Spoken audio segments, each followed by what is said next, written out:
Vamos lá. Vocês estão preparados? Então tá bom. Vamos falar um pouquinho de Simão Pedro e como é que foi esse processo dele de transformação.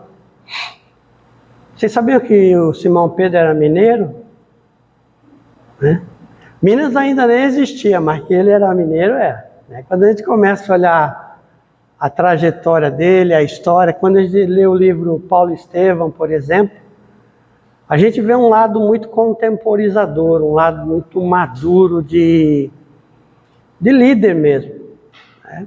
E a gente sabe que quando Jesus o viu e convidou para ele segui-lo, deixa de ser pescador de peixe, vamos ser pescador de homem, né? E eu acredito que nem Pedro sabia do potencial que ele iria desenvolver. E a gente sabe que não foi uma conversão do dia para a noite. Teve que ter alguns aprendizados, e eu vou falar um pouquinho sobre eles. Uma característica de Pedro é essa daqui. Ele era um pensador rápido. Se a gente pegar Jesus no lar, de Neio Lúcio, Jesus fazia evangelho no lar, na casa de Pedro. Pedro era o que mais perguntava. Se a gente olhar o próprio evangelho, o Novo Testamento, era o sujeito que mais estava fazendo pergunta. Algumas perguntas parece que eram meio tolas. Outras, de certa forma, quando a gente começa a pensar, tinha uma profundidade, não na pergunta, mas na resposta. Isso me faz pensar e jogar para vocês um questionamento, e deixo para cada um pensar sobre o assunto. Será que ele tinha tanta dúvida mesmo? Ou será que ele já sabia da responsabilidade que ele ia enfrentar como espírito reencarnante? Sabe aquela coisa eu vou dar uma palestra, então eu vou assistir umas 3, 4 palestras e vou ficar anotando tudo que o homem falar, porque de repente não dá um branco. A primeira palestra não é assim? A gente fica com medo. Todo palestrante tem um medo danado de dar um branco, de não lembrar o que veio fazer. Ou, como eu, muitas vezes, eu ser doido. Às vezes eu entro no centro e falo, não é essa palestra que eu tenho que dar, é outra. E eu mudo o tema. Hoje não vai ser isso, tá? Hoje eu vim com um propósito e vou seguir ele. Mas às vezes acontece, a gente está trabalhando para Jesus. E deixa Jesus conduzir. E quem manda são vocês que estão aqui para ouvir a palavra. Então Pedro, por que eu falo que ele tinha um raciocínio profundo? Porque ele estava sempre perguntando. Perguntar muito não é sinal de burrice, de não saber. Perguntar muito é alguém que está elaborando consigo mesmo. Não entendi isso aqui, deixa eu perguntar para esclarecer. E muitas perguntas dele, Jesus respondia com uma parábola, daquelas que eu gosto de dizer, até para uma criança de 4 anos entender. Ou como a gente gosta de falar mais atualmente, não está entendendo, deixa eu desenhar. Parábola é mais ou menos um desenho mental, né? Que fica fácil para a gente raciocinar.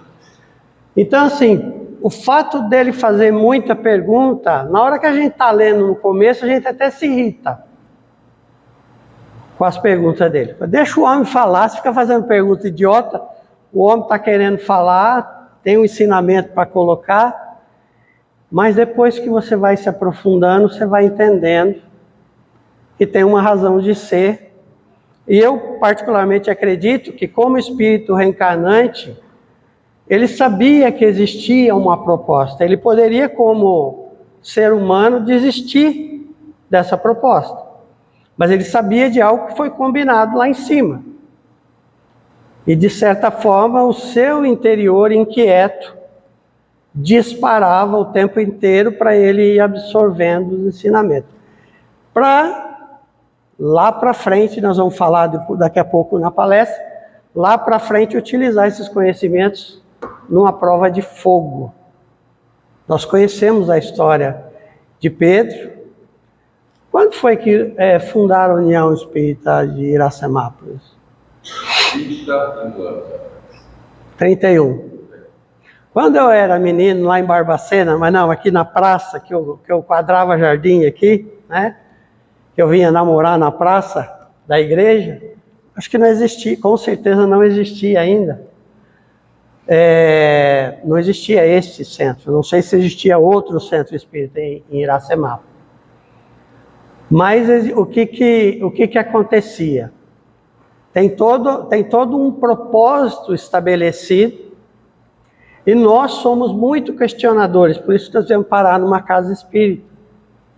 A grande maioria aqui era católica, gostava de quadrar jardim, ia só para namorar na praça ou também assistia à missa. Às vezes eu chegava no final da missa, que a gente já sabia mais ou menos o esquema. É igual chegar no final na hora do passe só, dentro do centro espírita. É mais ou menos relativo aí, né? Então Pedro tinha algumas características que eu quero relacionar aqui, até para apresentar o homem Simão Pedro. É importante a gente conhecer a figura do homem, até para desmistificar e deixar de endeusar, ou até minimizar o feito dele. Quando a gente acha, era um cara já comprometido no alto, já sabia o que ia acontecer, já tinha uma predeterminação. Mas não tira o mérito dele de tudo que ele teve que fazer, e principalmente lutar contra ele mesmo, num momento fundamental. Primeira característica, extremamente simplória, era pescador, mas já dizia-se, pela biografia, pela história, que ele era dono de um barco. Então ele meio que contratava outros pescadores e ele era meio que um líder ali, naquele barco. Era uma pessoa rústica, rude, né? Não tão estudada, bastante desconfiado. Vários episódios ele questionava Jesus. Por exemplo, um dia antes, quando Jesus foi preso, antes, naquele jantar famoso, que eu não estive, eu não sou tão velho assim, chamado Santa Ceia, né? Ele avisa o pessoal que que ele vai ser preso, que vai acontecer algumas coisas, e que alguém iria traí-lo. Pedro fica indignado com aquilo.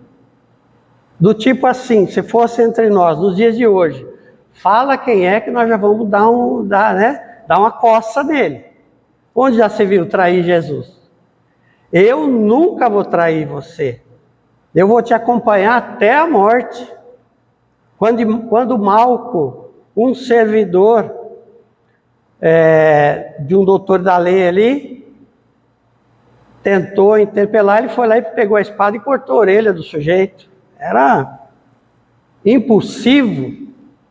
Ele viu Jesus no barco à noite andando, ele olhou e falou, é você, Senhor, me chama que eu vou. Jesus vinha andando sobre as águas, Jesus falou, então vem. E ele foi. Impulsivo, né? Mas desconfiado. A hora que ele percebeu que ele estava andando em cima da água, o que aconteceu? Teve dúvidas, afundou. Significava o quê? Ele acreditou primeiramente, mas depois ele desconfiou da própria capacidade, duvidou da própria capacidade. Eu estou falando isso, não estou olhando para ninguém, tá? Não estou acusando ninguém. Mas não tem característica nossa aqui? A gente não é meio assim? Algumas coisas a gente não se sintoniza com ele. Contraditório, às vezes a gente fala uma coisa e faz outra. Pedro era uma pessoa muito julgadora. Ele censurava as mulheres, por exemplo, igual Maria de Magdala. Ele era uma pessoa extremamente julgadora. Ele não aceitava, ele se considerava uma pessoa acima. Às vezes, nas perguntas que ele fazia para Jesus, é como se ele fosse acima dos demais. E quando ele falava, ele representava todos os apóstolos. Na cabeçona dele, ele estava falando por todos. Ele era um líder natural. Então tinha um pouco de presunção. Extremamente compassivo e afetuoso, principalmente com Jesus. Quando Jesus tentou, na Santa Ceia, né, chamada Santa Ceia, que Ele começou a lavar os pés dos apóstolos, ele não deixou. Falou, não, o meu você não vai lavar. E esse povo aí, tá tudo errado de deixar o senhor fazer isso. Aí Jesus censurou ele. Sai daqui, Satanás, está me tentando, né? Coitado de você, mestre.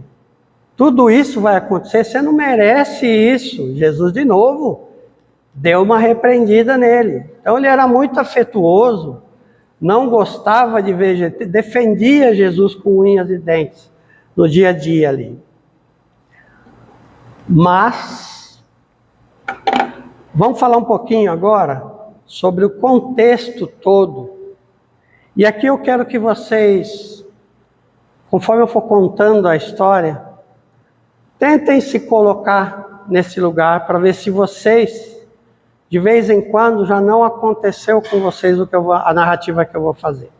Primeiro eu vou descrever um fluxo que eu coloquei aqui, e depois eu vou falar em cima a cabeça de Pedro, para ele chegar no ponto que ele chegou. Todos nós vivenciamos o ciclo do erro. Tem alguém aqui que nunca errou? Não precisa levantar a mão, só dá um sorriso para mim, né? Para não se entregar. Está em forma de ciclo por quê? Porque a gente meio que persiste no erro. Se está encarnando na Terra, errou bastante. Esse é um planeta de espíritos rebeldes à lei de Deus. Estamos transgredindo a lei divina há algum tempo.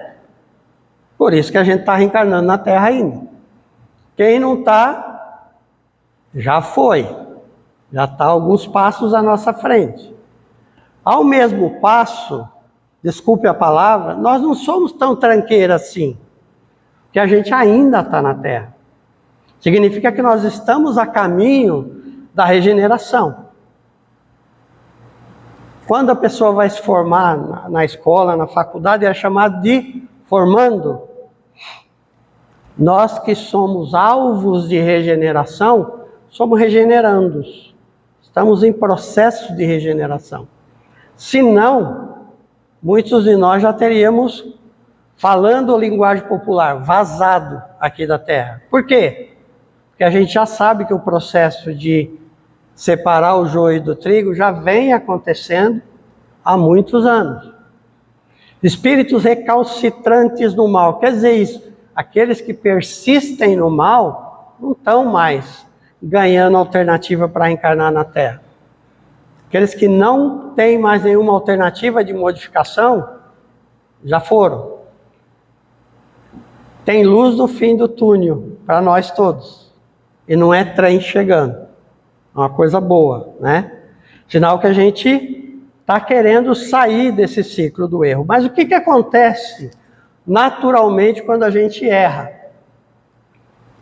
A gente sente um pouco de remorso. O remorso vem a partir de um mecanismo de proteção do indivíduo chamado culpa. Aonde há consciência, há culpa. Vocês concordam comigo?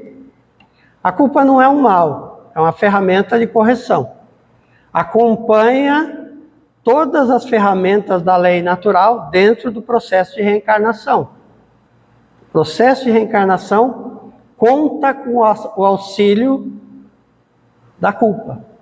Porque a culpa, o que ela faz conosco? Ela faz a gente dar uma parada e refletir sobre os nossos atos. Ela é um indicativo de que nós não estamos fazendo tudo o que está ao nosso alcance, ou não estamos fazendo aquilo que já sabemos que deveríamos estar fazendo. Rolou uma culpa, tem aprendizado.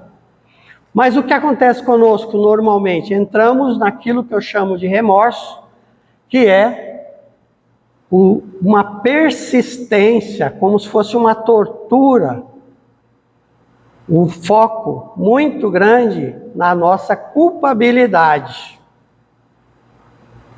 Isso causa em nós o quê? Uma paralisia, uma apatia. Sabe aquela coisa do tipo, tanto faz como tanto fez? No interior a gente fala perdido por 1, perdido por 1000. No futebol já tomou 2 gols, vai para cima. Acaba tomando 3, 4, não tem problema, mas está perdido, vamos se jogar para o ataque.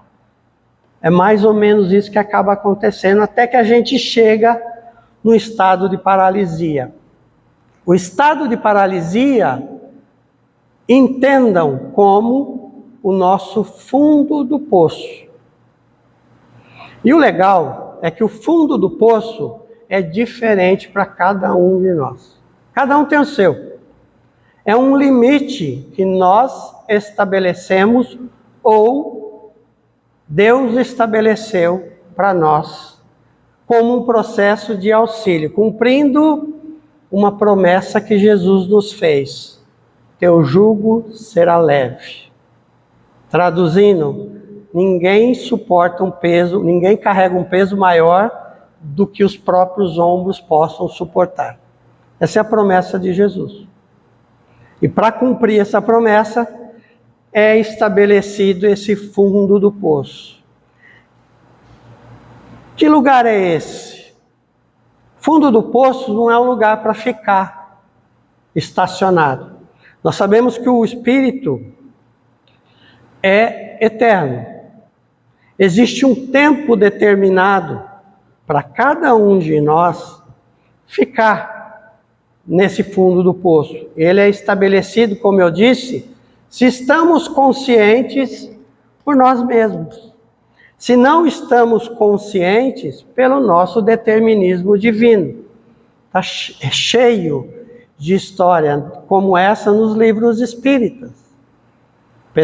Um que eu gosto muito e recomendo, chama Ícaro Redimido. Alguém já leu, não? É a história de Santos Dumont. O que aconteceu com ele pós-suicídio. Quem não leu, leia. É um livro antigo até. É muito interessante. Teve uma época que eu devia estar com algum problema de esquecimento, que eu tinha 2 em casa. Ou eu comprei 2 vezes ou eu roubei de alguém. Eu acabei entregando, dando para outra pessoa. Eu tinha 2, de tanto que eu gostava desse livro, né? Li em momentos diferentes, mas fala de muita coisa legal, mas principalmente de como Deus cuida de nós, para que não fiquemos nesse fundo de poço. Então, o estado de paralisia, entenda, é um tempo que ficarei estacionado. O Espiritismo nos explica que eu não posso retroagir. Como espírito, eu paro num determinado ponto de evolução e depois eu começo a retomar. Então entenda esse fundo de poço, essa paralisia, como uma plataforma, onde eu vou bater os meus 2 pés para eu subir. Fica mais fácil de entender? É uma piscina, bateu no fundo, automaticamente se acalmar, se manter o equilíbrio, a gente sobe.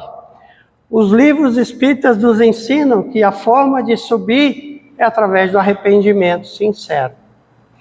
O que aconteceu com o André Luiz quando ele desencarnou? Quantos anos ele ficou no umbral?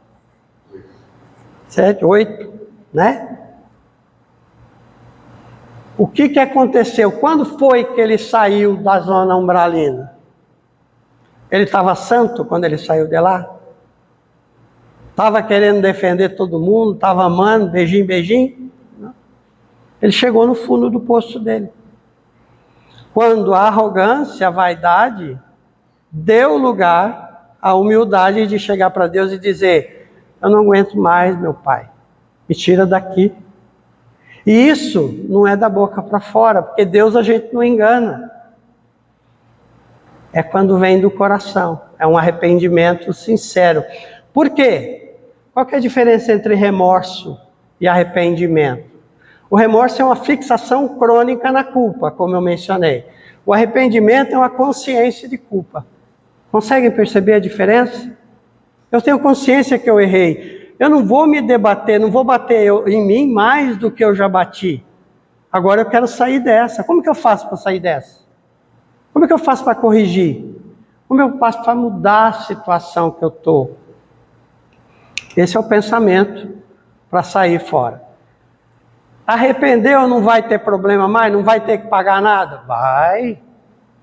Evangelho segundo o Espiritismo, se eu não me falha a memória agora, capítulo 10, explica que depois do arrependimento, haverá um pouco de martírio? Haverá. Continuará. Por quê? Porque eu tenho consciência de culpa. E por que que dói? Dói porque, de novo, é uma ferramenta para eu buscar a reparação. Se não doesse, o que ia acontecer comigo? Vou jogar bola, volto com dor, tomo um remédio, na outra semana vou jogar bola de novo. A não ser que eu tenha dor, se eu tiver dor eu não vou. Ou eu tomo um remédio de novo, e vou complicando o problema. Pouca gente faz prece de agradecimento e louvor a Deus, a gente faz mais prece para pedir. É uma coisa normal, natural, ninguém é anormal. É o normal do ser humano. Quando eu me arrependo, eu vou fazer o quê? Eu vou buscar o meu equilíbrio.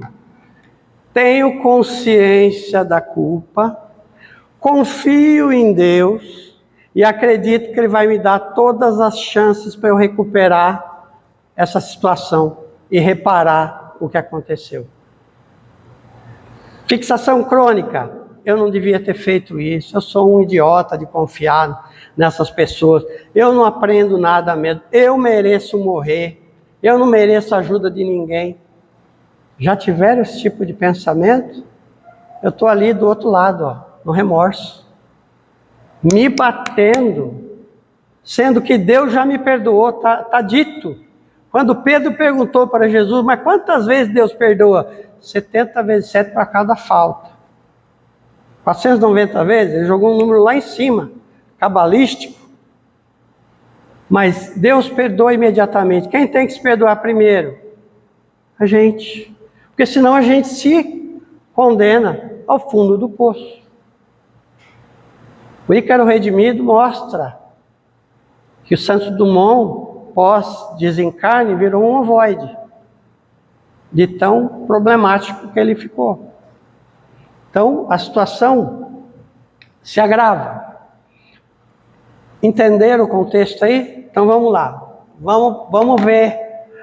Depois que eu busco o equilíbrio, eu vou para esse outro ciclo aqui. Vamos entender o ciclo da reparação. Aonde que é o ciclo da reparação? Já estiveram alguma vez no ciclo da reparação? A resposta tem uma resposta certa, tá? Vou ajudar. É pergunta do Enem essa, tá? Estão nesse momento no ciclo da reparação. Estão reencarnando dentro do planeta de provas e expiações. Estão dentro do ciclo da reparação. Que a cada momento a gente está buscando o progresso, a evolução. Como eu gosto de brincar, eu e vocês, a gente podia estar matando, roubando, mas a gente está aqui dentro do centro. Numa terça-feira, 8h26, e a gente está aqui ouvindo a palavra, né? Ouvindo algo legal. Como que aconteceu com o Pedro, esse processo de transformação? A primeira coisa, gente, é a construção da fé, extremamente importante. Toda vez que vocês vêm no Centro Espírita para ouvir uma palestra, conversar com alguém, fazer uma reflexão individual, você está se preparando para os seus piores momentos. Vocês concordam comigo? Está guardando munição. Para quê? Para enfrentar, para a batalha que Paulo descreveu como uma boa batalha. A batalha contra o nosso próprio psiquismo. A batalha contra o remorso, a palavra inquisitória, palavras de acusações contra nós mesmos. Se eu não tiver munição para combater aquilo, como é que eu vou fazer? Se eu ouvir uma palestra sobre perdão, auto-amor, li um livro, se eu estou buscando elementos para trabalhar a culpa em mim, eu estou me preparando para os meus maus momentos. Todas as minhas encarnações predecessoras, as experiências acumuladas, o passado da minha encarnação presente foi preparação para enfrentamentos que virão no futuro. Se não veio ainda, Ou você é uma pessoa otimista demais, ou cuidado porque virá. Você está num planeta de provas e expiações. Ou você está levando de boa, ou estão te dando uma colher de chá, né? Aí acontece o quê? Lá em Mateus 26, versículo 75, a história da negação. Mas não era esse o camarada que falou que ia com Jesus até a morte? Não era? Cortou até a orelha do rapaz lá, para ajudar Jesus? Vamos entender o contexto dessa negação? O livro Boa Nova, de Humberto de Campos, narra essa história. Jesus foi preso, aconteceu tudo aquilo. Pedro, naquele momento, todo mundo saiu vazado, todo mundo saiu correndo. Não sobrou ninguém. Pedro também correu, também vazou. E ficou andando, perambulando. Muitas horas iam se passando. Perambulando, aí ele passa por um grupo de pessoas que estão reunidas, uma mulher diz assim: ué, você não é o companheiro daquele lá que está preso? Não, sou eu não. Tem nada a ver com isso. Deve ser alguém parecido comigo. E aí ele vai continuar matutando, e ele está pensando assim: caramba, né? Como é que eu faço para livrar Jesus dessa coisa? Será que eu tenho que juntar mais gente? Será que a gente precisa pegar um exército? Será que a gente precisa fazer o quê para se livrar? Não, mas eu tenho que ficar livre, eu não posso me entregar para a prisão. Porque como é que eu vou ajudar Jesus? Aí ele tentando convencer a própria mente de que ele não fez nada errado. Aí um senhor chega e fala: você veio ajudar o teu amigo? Falou: não tenho nada a ver com esse camarada. Segunda negação. E aí ele pega e pensa: nossa senhora, e a minha família? Agora que eu estou pensando na minha família. Se eu for preso e tiver o mesmo destino de Jesus, o que vai acontecer com a minha família? A minha sogrinha linda que eu amo tanto, como que ela vai viver sem mim? A minha esposa, meus filhos, como é que vai ser? Aí um dos soldados ali, ainda judeu, não era romano, falou: você está junto com esse camarada aí, você estava lá quando a gente prendeu ele. Ele falou: não. Na hora que ele falou isso, o galo cantou. E aí, na hora que o galo cantou, e dizem que uns 300 anos depois, ele ouvia um galo, ele arrepiava, né? Brincadeira, essa parte não está lá. O galo cantou, ele começou a refletir, porque ele tinha acabado de fazer o que Jesus disse para ele. Na noite anterior, Jesus falou: vocês vão me deixar, vocês vão me abandonar. Inclusive você vai me negar, por 3 vezes. Aí ele lembrou das palavras de Jesus. Um arrependimento muito forte bateu ele quase entrou nesse ciclo do remorso. Vamos fazer um comparativo agora? Vou fazer uma parte, um parênteses aqui. O que aconteceu com Judas? Quando ele teve remorso, o que aconteceu? Se matou, cometeu suicídio. Pedro se lamentou bastante. Pedro deve ter tido pena dele mesmo por tudo aquilo ter acontecido. Pedro se censurou demais. Mas ele teve um privilégio, né, bastante grande. Ele caminhou com Jesus durante 3 anos. Fez muita pergunta. Inclusive, a pergunta crucial que ele fez: quantas vezes Deus perdoa mesmo? E aí ele começou a trabalhar a questão do auto-perdão. Ele precisou trabalhar o auto-perdão para que depois ele conseguisse lidar com, eventualmente, algum tipo de acusação. Eu diria que o renascimento de Pedro, se o renascimento de Paulo foi às portas de Damasco, o renascimento de Pedro foi quando o galo cantou. Porque ele pôde, a partir dali, começar a se reinventar, a lidar de novo com aquilo que aconteceu. Então ele teve que ter um trabalho mental muito forte. Se Se ele não tivesse feito tanta pergunta, se ele não tivesse caminhado durante Jesus 3 anos e aproveitado aquilo, se ele não tivesse assimilado nenhum ensinamento, como é que ele ia lidar com a culpa de abandonar Jesus? Vocês acham que vocês vão conseguir lidar com isso? Eu não sei se eu conseguiria lidar com isso, honestamente. Não dá para saber, né? Como que a gente agiria numa situação dessa. Se você está vivendo algum momento de culpa, talvez essa palestra de hoje é para você. Para que você possa fazer essa reflexão de que talvez tenha chegado no seu fundo do poço. E se chegou no fundo do poço, é o começo da retomada.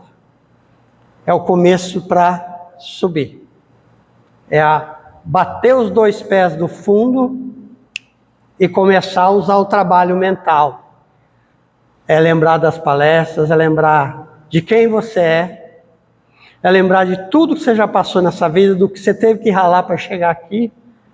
Se não consegue lembrar de si mesmo, vai pegar um livro de história e você vai ver o quanto você, como humanidade, e você faz parte dela, evoluiu para chegar até aqui. O quanto você teve que passar por cima para chegar até aqui. Antes nós íamos assistir pessoas sendo destroçadas pelos leões ou pelos gladiadores nas arenas.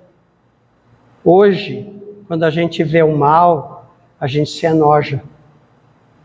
O que desperta em nós, aquele sentimento ruim, aquela gastura, é nojo. Quem não lembra, não sabe o que é reconhecer isso, assista o desenho. Divertidamente, que vocês vão entender. É uma emoção básica.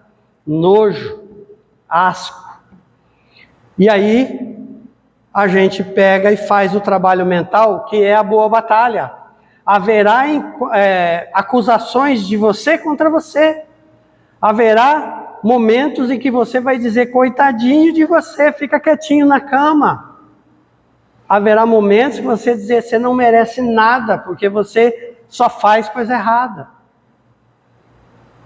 E aí você vai ter que lutar contra isso. E aí você vai ter que usar todo o arsenal que se acumulou até então. Aí Jesus volta pós-crucificação e chega para Pedro, e essa narrativa está no livro Primícias do Reino, Amália Prado. Chega para Pedro e diz, Simão, filho de Jonas, tu me amas? Pedro fala, amo, Senhor. Aí Jesus faz a segunda vez a pergunta, Simão, filho de Jonas, tu me amas? Meio que sem paciência, ele fala, claro que sim, Senhor, amo. Aí Jesus faz a terceira vez a pergunta. Quantas vezes ele negou? 3. Simão, filho de Jonas, tu me amas? Senhor, tu me conheces mais do que eu. Sabes do meu coração. Sim, eu te amo. Então, apacenta as minhas ovelhas. O que é apacentar? Não é trazer paz, é arrebanhar. Todo mundo saiu correndo. Em algum momento eles vão parar e vão querer o quê? Um norte. Seja esse norte. Daí Pedro abriu a casa do caminho e passou a acolher as pessoas. Dali a pouco os apóstolos começaram a retornar e viram que ele era a rocha, né? A pedra fundamental, a pedra angular, e aí começaram a trabalhar com ele de novo no seu processo de resgate, de restauração. E até onde a gente sabe, só um não morreu de morte matada, como diz o interior. Só um morreu de morte morrida, que foi João, o evangelista. João Batista morreu de morte matada, cortaram a cabeça, né? Por causa de Salomé. E todos os outros ou foram crucificados ou tiveram a sua cabeça cortada. Todos, sem exceção. Somente de João Evangelista, que tinha algo preparado para ele um pouco maior que isso. Então, esta foi a transformação de Pedro. O que a gente pode tirar? Coloquei algumas coisas ali. A primeira coisa, ele respondeu prontamente. Quando Jesus chegou perto dele, falou, ele tinha uma informação privilegiada, eu vou dar um desconto aí. André, irmão de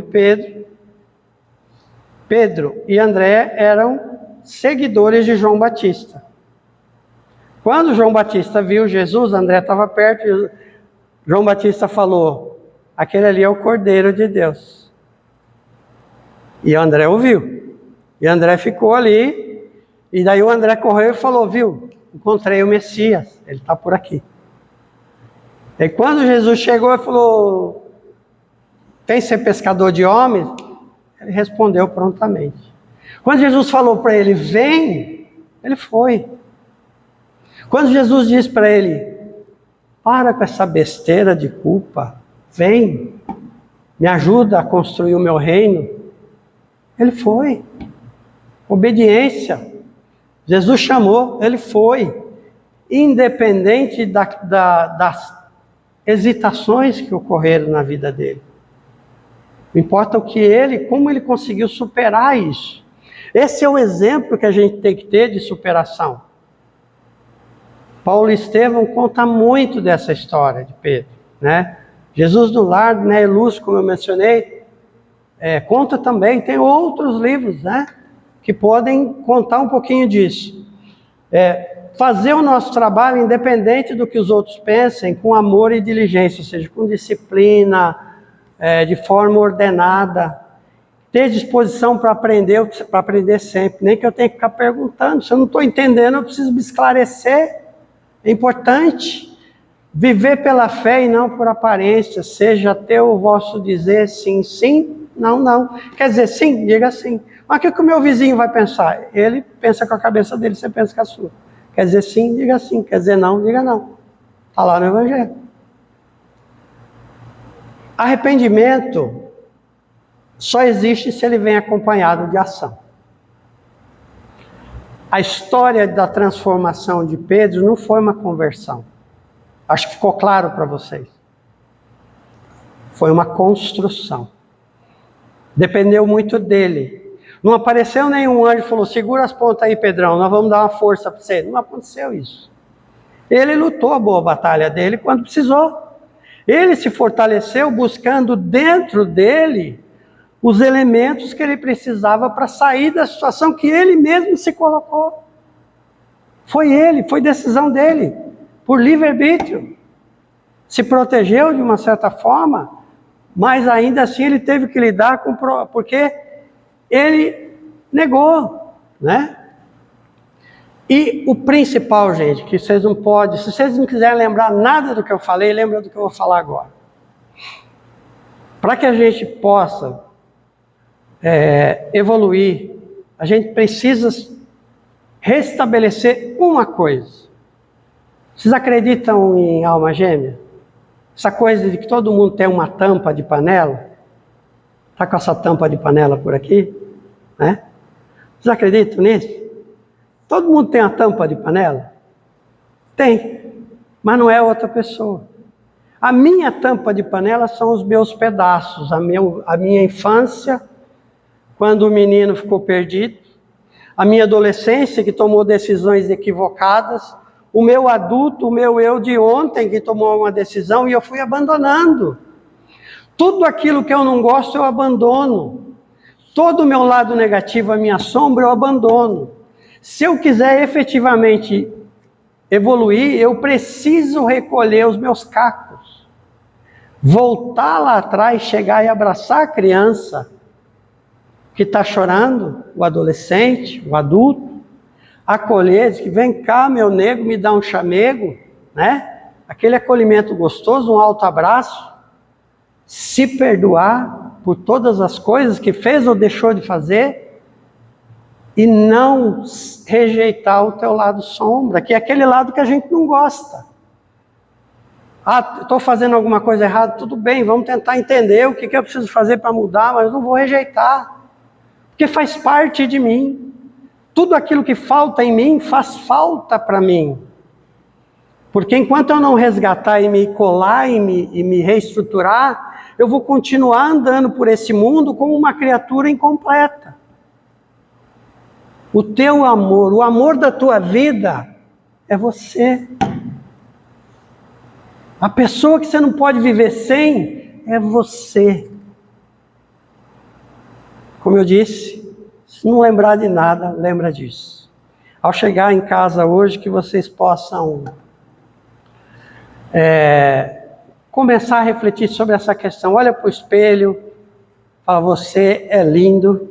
Eu adorava ir na casa da minha mãe, agora ela desencarnou, mas eu ia todo domingo só para ouvir ela dizer o quanto eu era lindo, inteligente e maravilhoso. Eu saía fortalecido daquela casa para enfrentar a semana, até que na sexta, sábado eu já tinha estragado tudo, mas eu voltava domingo de novo. Então eu preciso agora aprender a fazer isso comigo mesmo.